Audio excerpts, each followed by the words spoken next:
De regreso contigo en este tu espacio, el Tribunal de la Tarde. Nos acompaña el doctor Guido Gómez Mazara y con él pues, muchos temas de importancia. Ahora voy a apelar no al político, sino al abogado. Al abogado, al egresado de UNIBE, los posgrados y quien ostenta también una de las posiciones más altas a nivel legal, que es el caso de ex consultor jurídico del Poder Ejecutivo. Evalúeme la sentencia de Odebrecht, el cambio de la medida y conectar un poquito con la interpretación que muchas personas han hecho de esta sentencia. Con mucho gusto. Mire, lo primero es que la decisión emanada del órgano penal de la Suprema Corte de Justicia, presidido por una de las más brillantes magistradas que yo por lo menos conozco, doña Miriam Germán Brito, lo que hace es atacar a una resolución que inicialmente fue colocada en el ámbito del encarte, como se dice técnicamente, por el magistrado Ortega Polanco, sí, que en definitiva le dio la calidad a los imputados para que de una forma u otra accionaran en contra de esa decisión. Los abogados hablamos de un lenguaje que no entiende poca gente y hay que decirle técnicamente lo que pasó. Sí.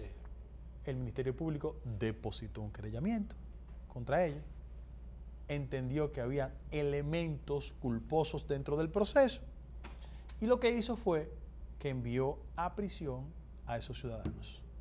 Ellos accionaron en una dirección, requirieron del juez Ortega Polanco. ¿Por qué? Porque muchos de los encartados en el proceso tenían jurisdicción privilegiada. Y por eso, de manera privilegiada, se conoció ese proceso. Esa decisión el país la conoce perfectamente. Lo enviaron a la cárcel de Najayo. Hubo una discusión inicial porque había uno de los encartados que iba a ir a otro recinto. Sí. Pero se decidió que todos fueran allá. Ahora, ellos tienen la herramienta procesal para accionar como lo hicieron. Solicitaron mediante sus abogados que esa medida de coerción fuese reducida. Y yo me pasé todo el día leyendo el dispositivo de la sentencia de Miriam Germán Brito. Yo pienso que es una pieza procesal digna de colocarla como ejemplo de una sana administración de justicia. ¿Qué ella ha dicho? Porque mucha gente no lee y por eso tiene algún tipo de dificultad. Ella lo que ha dicho es lo siguiente. Lo primero es que los que se van a su casa no lo están liberando de responsabilidad penal. Claro. Lo que están diciendo que el juicio de fondo se conozca con ellos en su casa. Hay precedentes. El caso de los banqueros, sí, todos se les conoció el fondo estando en su casa. La regla esencial procesal es la siguiente. La libertad es la regla, la prisión es la excepción. Sí.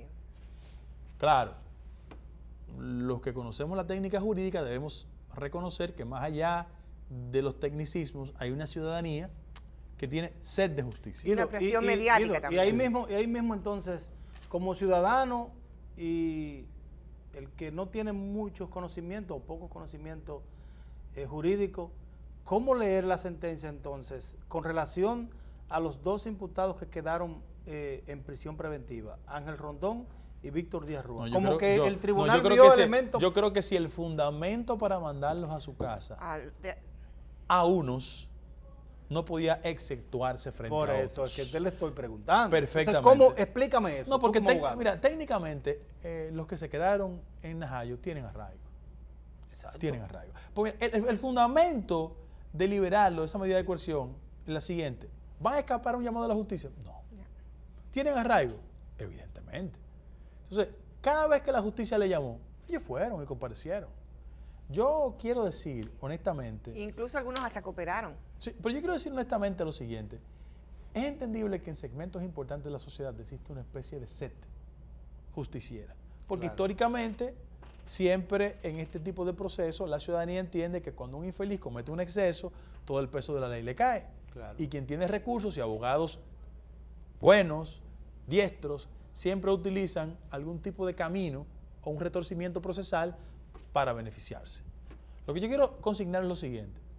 En primer lugar, la decisión de la magistrada preserva derechos esenciales. Mi única discusión es ¿por qué 2 se quedaron si el fundamento de mandarlo a la casa a Exacto. otros No era que rastro. tenían arraigo? Exacto. Pero Guido, hay un aspecto, y es el hecho, por ejemplo, cuando la magistrada en su dispositivo habla y se refiere específicamente a partes de la resolución del magistrado Ortega, cuando decía que se había basado en una delación privilegiada y que en algunos momentos hablaba de que me dijeron, me contaron, tengo la sospecha.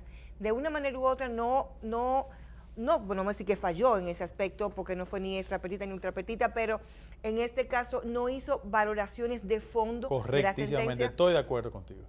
Porque se presume, y yo no soy quien para darle clases a una maestra, Bueno, en como la universidad. fue mi profesora, pero sin lugar a dudas yo pienso que hay elementos importantes del dispositivo que se involucran ya en el fondo del proceso. Y frente a eso, la medida que ella conocía tenía que ver con un elemento esencial. ¿Poseen los encartados arraigo suficiente? Sí, Ya. hasta ahí. Ahora, desde tu punto de vista, ¿qué va a pasar de aquí en adelante? Porque aparentemente, y el que ha leído el expediente instrumentado por el Procurador General de la República, por el Ministerio Público, se da cuenta que hay poca o quizás ninguna investigación en el caso de Brecht en la República Dominicana. Prácticamente todo viene por las delaciones. Sí, pues, Entonces, ¿qué va a pasar? ¿El Ministerio Público, tú crees que pudiera presentar mucho más evidencia, mucho más pruebas para que en el juicio de fondo mira, este caso no pueda... después de la no decisión se de la caiga? magistrada, de los magistrados, porque fue el cuerpo completo. Sí, que fue votó. Claro. Y como cuerpo mantuvieron lo que decía Sí, la claro. resolución, en ningún momento Pero, anularon. pero después de esa decisión, yo pienso que el Ministerio Público tiene que perfeccionar más todo el fundamento acusatorio del proceso. Porque si bien es cierto el concepto de delación adelantada, que es un concepto, primero anglosajón, eso se llama deal en Estados Unidos. Sí, un trato. Y frente a eso, bueno, el sistema brasileño también lo establece, que no es otra cosa que no sea que uno de los procesados admite niveles de responsabilidad frente al Ministerio Público y para reducir la pena delata, así se llama. Mira, eso es un tema de discusión procesal. O sea, cómo una gente que está en una situación de dificultad es capaz de decir más allá de lo cierto en aras de reducir su pena. Y en este caso, como sostiene la magistrada, es un elemento fuera de discusión de que muchos de los fundamentos acusatorios consisten en que me dijeron, yo creo, fulano acusó, Dijo. y lo que tiene que hacer el Ministerio Público es sustentar la acusación en el fondo. Hay aspectos del Ministerio Público que me llamaron mucho la atención, en lo concerniente, por ejemplo, al incremento patrimonial. Claro. Hay aspectos de la acusación que cometieron pifias procesales terribles. ¿Cómo tú fundamentas una acusación de incremento patrimonial en una persona que tiene un inmueble que fue ejecutado por un banco? Tú dices, bueno, pero Tiene lógica. aquí el cálculo no va correcto. Exacto. En el caso Otro que hizo un depósito de 50 millones de pesos y que, Y le pusieron el ceros Ministerio de Público más. entendió que eran 500.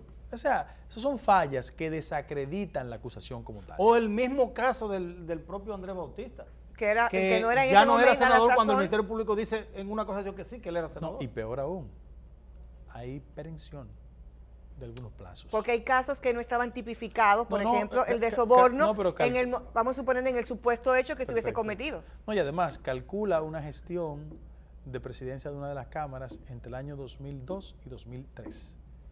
Estamos en el 17, transcurrieron 10 años. Así es, vamos a un contacto y cuando regresemos, Guido, hablaremos sobre el tema haitiano. Regresamos.